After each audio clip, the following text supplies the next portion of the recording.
Assalamualaikum warahmatullahi wabarakatuh. Alhamdulillahilladzi anzala al-Qur'ana hudan lin-nasi wa bayyinatin minal huda wal furqan. Wassalatan wassalaman ala man la nabiyya ba'dah, Muhammad ibn Abdullah wa ala alihi wa sahbihi ajma'in. Amma ba'd. Saudara-saudaraku sidang muslimin dan muslimat, mukminin mukminat rahimakumullah. Bersyukur kita ke hadrat Allah Subhanahu wa taala kerana sekali lagi kita dapat bertemu dalam siri pengajian kita, siri pengajian ringkas pada malam ini. Ada orang bertanya saya, kenapa ustaz kebelakangan ini banyak menjuruskan kuliah-kuliah ustaz, tazkirah ustaz, majlis-majlis ilmu yang dipimpin oleh ustaz, selalu mengajak kami buka Quran. Tujuan saya berbuat demikian adalah untuk mengajak kita semua agar mendampingkan diri kita, mentakarrubkan diri kita dengan kitab suci Al-Quran. Satu-satunya peninggalan yang cukup bernilai dan cukup berharga, peninggalan Rasulullah sallallahu alaihi wasallam.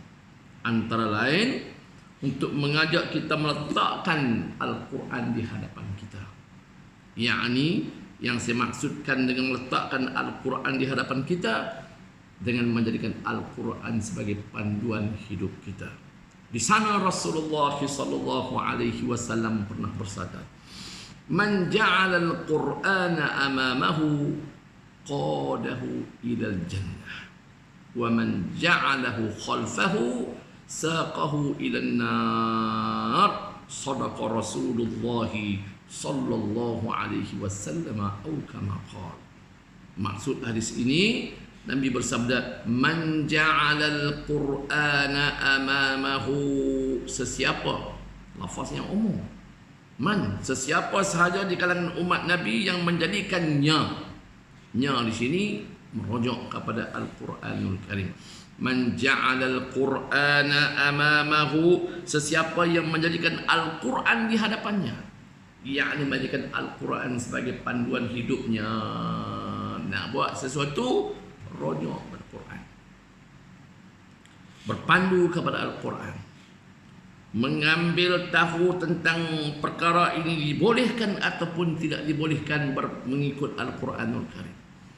Maka orang yang sentiasa menjadikan Al-Quran sebagai panduan hidupnya, pagi dengan Al-Quran, tengah hari dengan Quran, petang Quran, malam Quran, sentiasa dengan Al-Quran, maka di akhirat nanti kata Nabi SAW, qadahu ilal jannah, Al-Quran itu akan membimbingnya, Al-Quran itu akan memimpinnya, Al-Quran itu akan menuntunnya masuk ke dalam syurga Allah. Itulah kelebihan orang-orang yang mendampingkan diri mereka dengan Al-Quran. Marilah wahai saudara-saudariku sekalian, kita sama-sama menayangkan diri kita. Agak-agak bilakah bulan terakhir aku memegang Al-Quran? Agak-agak bilakah minggu terakhir aku memegang Al-Quran? Agak-agak bilakah hari terakhir aku memegang Al-Quran? Agak-agak hari ini berapa minit aku bersama dengan Al-Quran? Tanya dan jawab sendiri dengan penuh rasa keinsafan dan keimanan di dalam hati kita.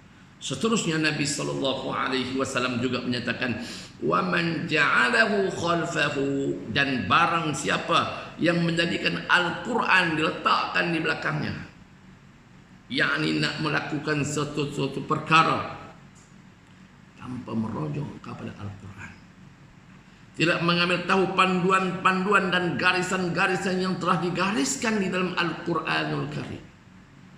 Bahkan ada orang tidak mengambil tahu lantung tentang Al-Quran, menyadari bahawa diri mereka tidak mengerti Al-Quran, tidak tahu membaca Al-Quran, tidak mengambil satu daya inisiatif untuk mereka belajar Al-Quran. Wa man ja'alahu khalfahu, dan barang siapa yang menjadikan Al-Quran di belakangnya, yakni dia meninggalkan Al-Quran dalam segala aspek kehidupannya, saqahu ilan nar, di akhirat Al-Quran itu akan menghalau orang itu masuk ke dalam neraka. Na'udzubillahi min dzalik. Oleh itu saya mengajak semua untuk sama-sama kita memuhasabah diri kita, mengoreksi diri kita, periksa diri kita, bagaimanakah sikap diriku terhadap Al-Quran. Ayo untuk sama-sama kita mendampingkan diri kita dengan Quran dengan cara yang tidak tahu membaca Al-Quran, tanpa lengah-lengah carilah guru, ustaz atau ustazah untuk belajar Al-Quran. Belajar membaca dengan baik, dan dalam waktu yang sama setelah kita baca dengan baik, dengan anugerah daripada Allah Subhanahu wa taala, gunakan kebolehan kita membaca Al-Quran itu untuk mengajar kepada orang lain. Kerana Rasulullah sallallahu alaihi wasallam bersabda dalam sebuah hadis baginda, khairukum man ta'allama al-Qur'ana wa 'allamahu. Sebaik-baik kamu sekalian, wahai umatku, ialah orang yang belajar Al-Quran dan mengajarkannya kepada orang lain. Rajin-rajinlah membaca Al-Quran. Rajin-rajinlah mempelajari Al-Quran. Rajin-rajinlah menyelami rahsia-rahsia yang tersirat di sebalik yang tersurat di dalam Al-Quranul Karim. Wassalamualaikum warahmatullahi wabarakatuh.